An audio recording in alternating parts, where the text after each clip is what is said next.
ঈদ ও পয়লা বৈশাখের টানা ছুটিতে পর্যটন নগরী কক্সবাজারে পর্যটকের ঢল নেমেছে। প্রাকৃতিক পরিবেশে সময় কাটাতে পরিবার পরিজন নিয়ে ছুটে আসছেন পর্যটকরা। 550-র বেশি হোটেল, মোটেল ও রিসোর্টের কোনো কক্ষ খালি নেই। পর্যটকদের হয়রানি রোধ ও নিরাপত্তায় নেওয়া হয়েছে বিশেষ ব্যবস্থা। কক্সবাজার পর্যন্ত ট্রেন চালু হওয়ায় পর্যটকের সংখ্যা বেড়েছে বলে মনে করেন ব্যবসায়ীরা। কক্সবাজার থেকে সরোয়ার আজম মানিকের পাঠানো তথ্য ও নুরুল আলমের ভিডিও চিত্র নিয়ে সুদীপ্তা মাহমুদের রিপোর্ট। ছুটি কাটানোর জন্য সবার আকর্ষণ দেশের প্রধান পর্যটন কেন্দ্র কক্সবাজার, যেখানে রয়েছে পাহাড় আর সাগরের চমৎকার প্রাকৃতিক পরিবেশ। সাগরের নীল জলরাশি, সৈকতের বিশাল বালিয়াড়ি পাহাড় আর সাগরের মাঝখানে বয়ে চলা মেরিন ড্রাইভ, সড়ক ও পাহাড়ের মনোরম পরিবেশ পর্যটকদের আকৃষ্ট করে। ঈদ ও পয়লা বৈশাখের টানা ছুটিতে কক্সবাজারে বেড়েই চলছে পর্যটকদের সমাগম। অনেক গ্যাদারিং, মানুষের অনেক চাপ, তবুও আনন্দমুখরভাবে ঈদ পালন হচ্ছে, এটা দেখে ভালো লাগছে। অসম্ভব সুন্দর লাগতেছে, সবাই আসছে ঈদের ছুটিতে।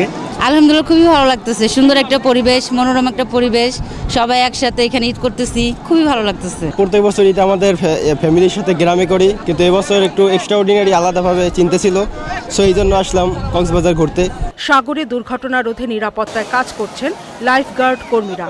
3টি বিচে আমরা পর্যাপ্ত পরিমাণ লাইফগার্ড রেখেছি এবং আমরা চেষ্টা করছি সকল লাইফগার্ড দের পক্ষ থেকে সকল পর্যটকদেরকে সার্বক্ষণিক নিরাপত্তা দেওয়ার জন্য, যাতে তারা কোনো ধরনের বিপদে না পড়ে।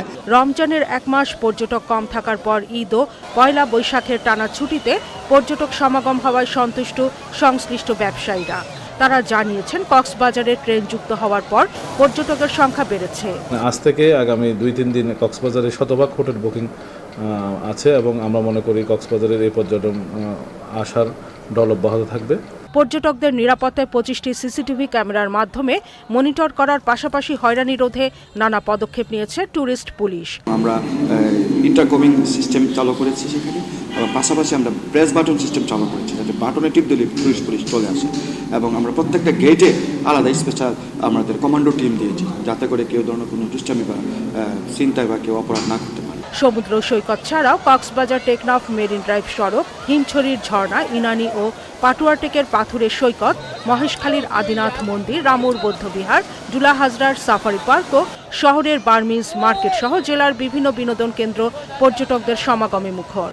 দেশি পর্যটকদের পাশাপাশি বিদেশি পর্যটক টানতে সরকারিভাবে বিশেষ উদ্যোগ নেওয়ার দাবি জানাচ্ছেন সংশ্লিষ্টরা।